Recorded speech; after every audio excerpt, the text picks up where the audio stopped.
Welcome to the Grace and Grit podcast, made for women who want their healthiest years to be ahead of them, not behind them. Join your host, Courtney Townley, right now as she breaks down the fairy tale health story you have been chasing all of your life into sensible action steps and lasting change.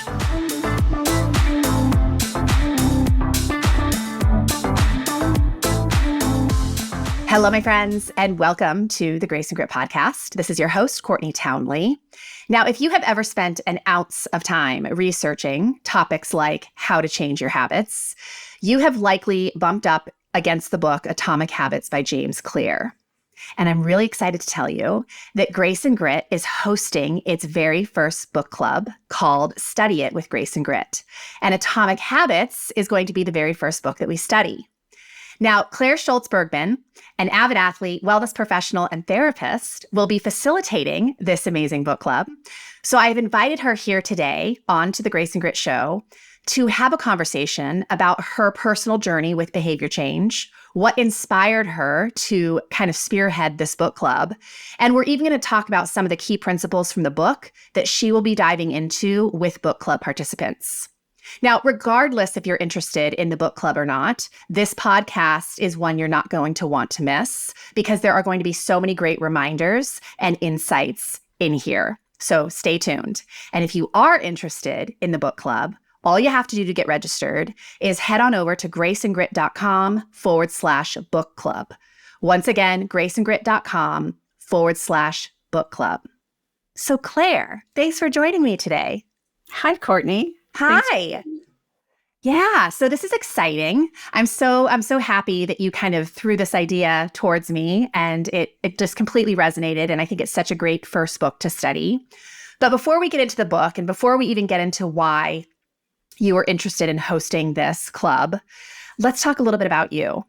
And I do want to tell listeners, this is not the first time you've been here. You have been on the Grace and Grit podcast before. We did an episode, it was episode 304. And it was titled A Woman of Grace and Grit, Claire Bergman. And we talked a lot about your experience as a client and inside of the Rumble and Rise community. But there's a lot of new listeners, no doubt. So let's just give them the lowdown on who you are and what you're up to in the world right now. All right. So I am a member of the Rumble and Rise community. Yes. I love this community. I think that it is one of the things that has absolutely gone right for me in 2022 when I found you. So that said, that's the first thing about me is being a member. I am a therapist. I've been in the mental health field for 20 plus years. I've been in the fitness industry doing group exercise classes, yoga, Pilates, cycling, everything, kickboxing. Everything. You've worn a lot of hats, yes. For the last 20-something years. I'm an avid reader, and I like to connect with people. So that's kind of what got me thinking about this idea. I love it. It's so good. And so you joined Rumble and Rise. Why? Let's just remind listeners why you joined in the first place. So I had finished, I'm, as you said in the very beginning, I'm an endurance athlete, and I had just finished, shortly before I found you, I had finished Wisconsin Ironman, and I was looking for something else, like what's next. I hit my goal, and I was looking for what's next. Yeah. And so tell me what the question was again. Yeah.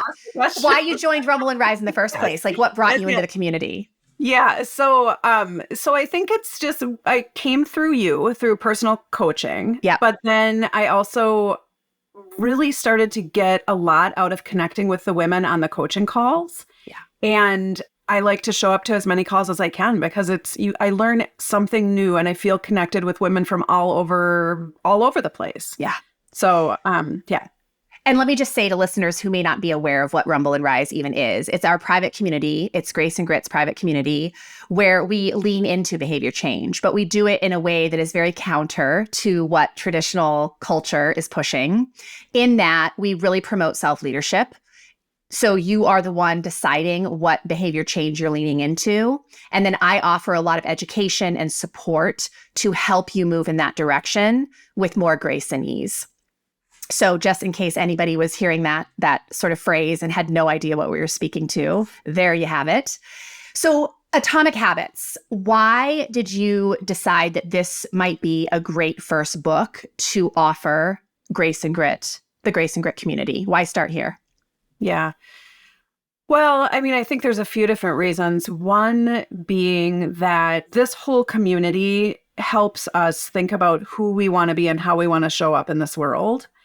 And that's the sort of underlying premise of this book is how do you want to identify? Who do you want to show up as? Yeah. And then what behaviors would a person like this do? What habits would they do? And so it feels like a building block for showing up as the person that you want to be in your life. Yeah. And it feels really aligned with this community because it's just, I mean, even right now with the whole power vision message, that is when I am standing in my power, when I feel the best, who am I? And so this book allows us, and I think this book club is going to allow us to consider who that is and what that is.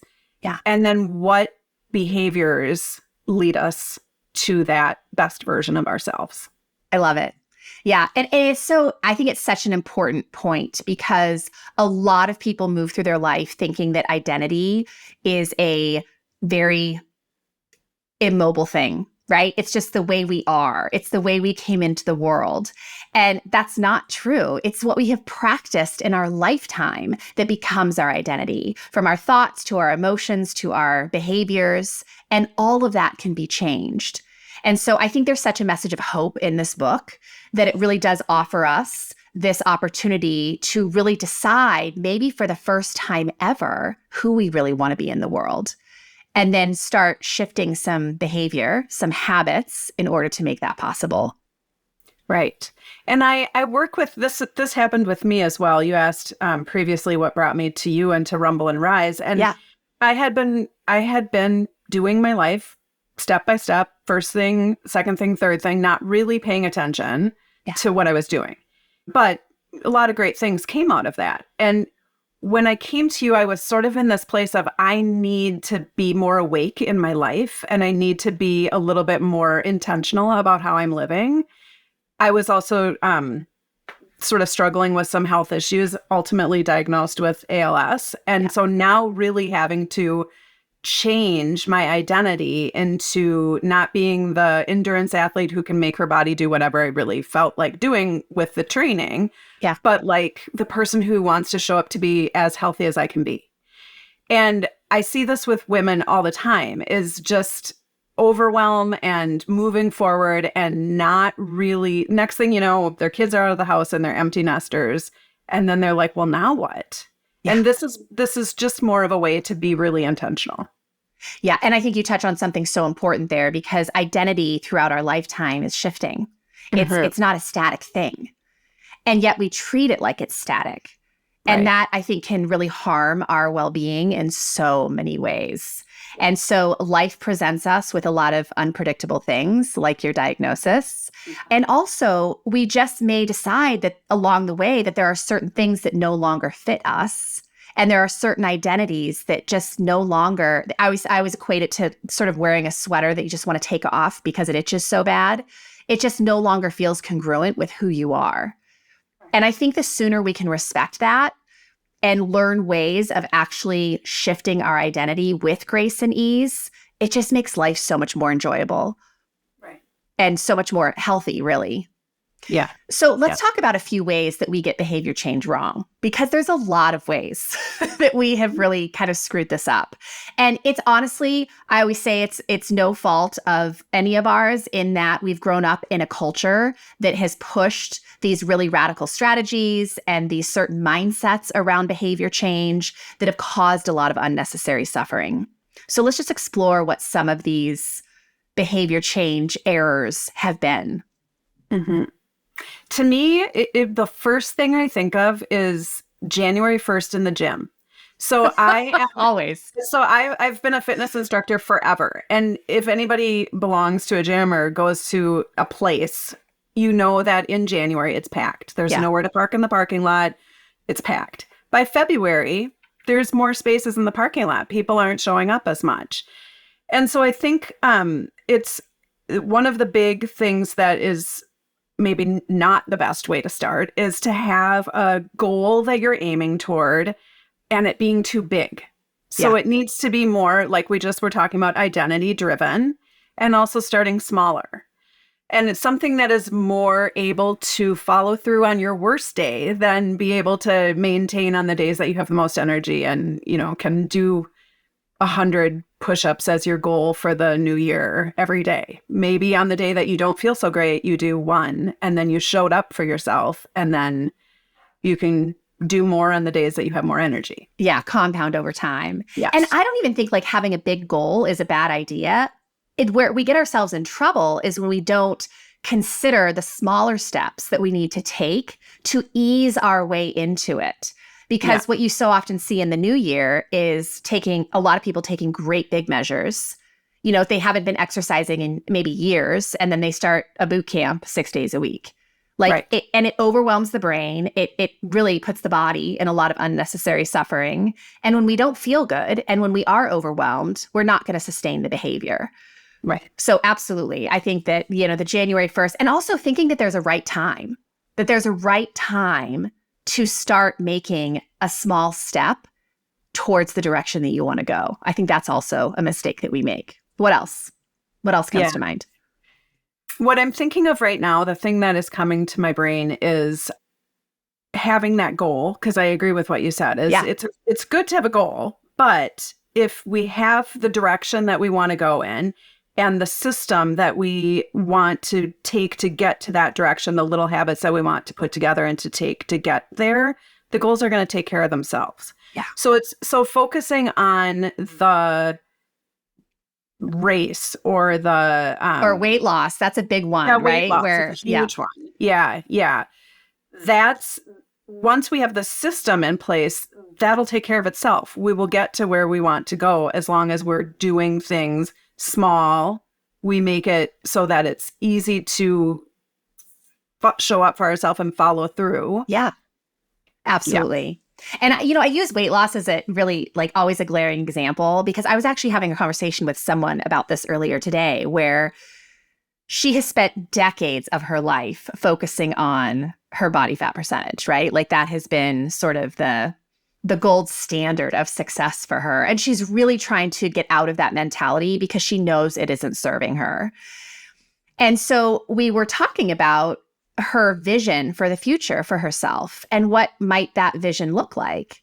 And I did initially say, what does it look like? And quickly corrected myself because I knew with her, it was more like, you know, what does it feel like? Let's get out of the number on the scale and the level of leanness and really consider, how do you want to feel in your body?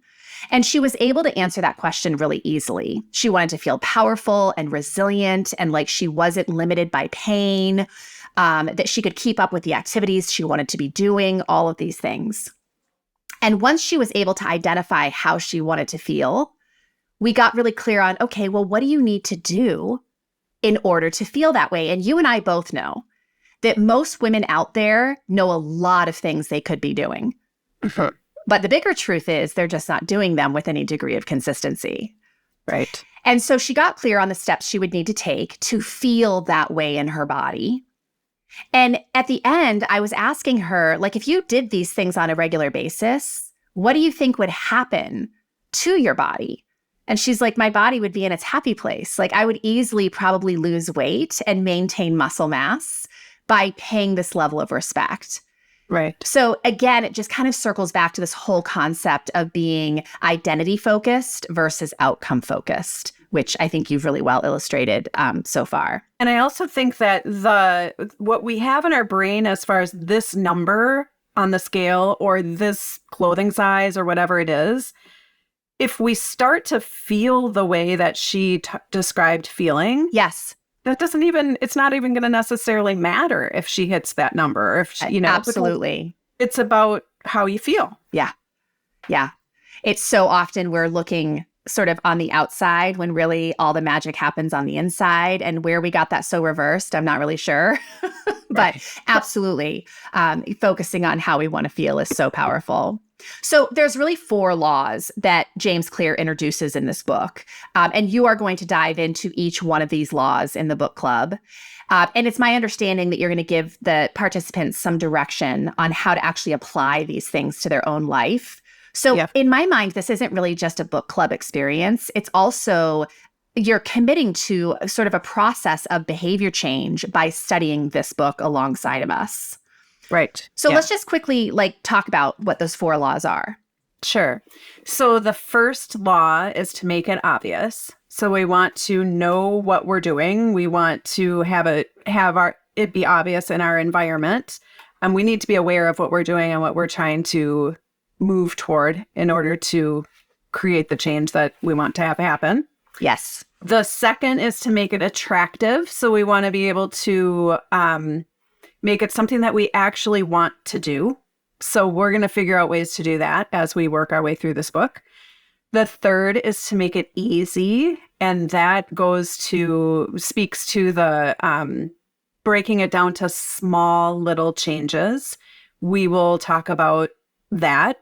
Yeah, because people have such a fierce resistance to that, don't they? Breaking things down. Give yourself permission to start small. It really is the key to success. Yeah.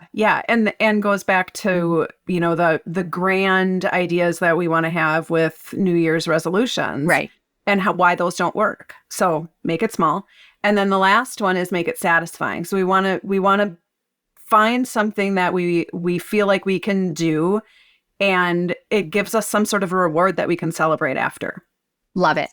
Yeah. But I think the differential there is that the attractive is attaching behaviors that you don't really consider to be fun or enjoyable with things that are. Yes. Right. And then the satisfying is really celebrating your wins. Acknowledge what you're doing well. And I have done so many podcast episodes on this because, man, we are not good at celebrating our wins. It's we want to change something, and then we just want to move on to focusing on the things that still aren't right in our life. And that just leaves us in a state of not feeling so great. Yeah. Absolutely. Okay. So just to be clear, the 4 laws are make it obvious, make it attractive, make it easy, and make it satisfying. And these are not sort of normal components of the behavior change process for a lot of people. And I think it's why this book became so popular, is because there is a level of knowing that people have when they read this book, a level of knowing and a level of relief. A level of knowing that this is truth. It's like a truth bomb through and through.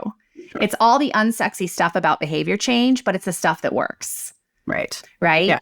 And then relief, because there's nothing wrong with you. I always tell women there's nothing wrong with you that you have struggled to make change in your life. But likely where there is something wrong is in the strategy that you've been using to try to create change in your life. Right. Yeah. Yeah, James Clear says it's not the goal that we're going for, it's the systems that we're going for. Absolutely. So that, I think that's, when are we taught that? Yep. And then we read this book and we see this 4-step laws of how it goes, and we go, yeah, right. Yeah, that's how it is. Yeah. That makes a lot of sense. Definitely. So, so the book club will spend 4 weeks breaking down those different laws, and then we'll take our ideas and talk to each other, hear a little bit more about thinking about it in a different way, and then putting it into our life. Yeah. So one of my things that I was thinking at the beginning is, let's think of one thing that maybe we want to work toward. Definitely. Whatever that is, and start with that and use that throughout the whole 4-week process, and then hopefully be in a better place with it at the end. Yeah. Well, I love this so much because I feel like the whole premise of a book club is to hold yourself accountable to actually reading the book and thinking about it. That is the premise. Yeah. And this book club is just taking it a step further because specifically of the subject of the book, which is habit change, which is what we're all about here at Grace and Grit. And so not only are you holding yourself accountable to reading a book about habit change, but you're actually committing to implementing a process of changing something you want to change in your life over this 4-week period. Right. So I just think it's such an awesome gateway. I think it's such a reasonable price point. We're charging $49 for 4 weeks, which is really inexpensive for getting, number one, a community, but also a level of accountability and support to take you through these 4 laws and sort of this system that you can use over and over again in your life. Is there anything else you want people to know about the book club? Yeah, one thing. I've been mentioning that I had this idea to some people that I know, and people love this book. People love this book. People have read this book. So if you're out there listening to this and you have read this book, you can read it again. You can join us. You can read it again with this group, because there's that bit of accountability, because there's that incorporating it into your life instead of just reading the book and putting it on the shelf, doing the things that gather us information but don't really change us. Yeah, and we talk a lot about that here, don't we? Yeah, the difference between sort of this passive action of just reading a book versus massive action, which is taking what you learn in the book and really putting rubber to the road, really implementing those strategies into your life. And I think that's really what differentiates this book club from a lot of other clubs out there. And I love what you just said, because I don't know how many times I've read Atomic Habits. Like, I probably should have a lot of it memorized by now, but I always learn something new. Like, you cannot revisit that content enough times, because you're always going to see it in a new way, depending on where you are in your life. And you're always going to take something different away from it. So exactly. Such a good point. Yeah. All right, my friend. Well, I am super excited about this. For listeners, once again, if you'd like to join the book club, the first meeting is on April 12th. So you don't have a ton of time to register, but you can head on over to graceandgrit.com/book club.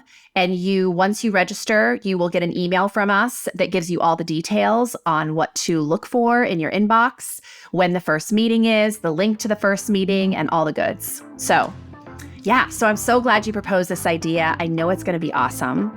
And thanks for being here today, Claire. Of course. Thanks, Courtney.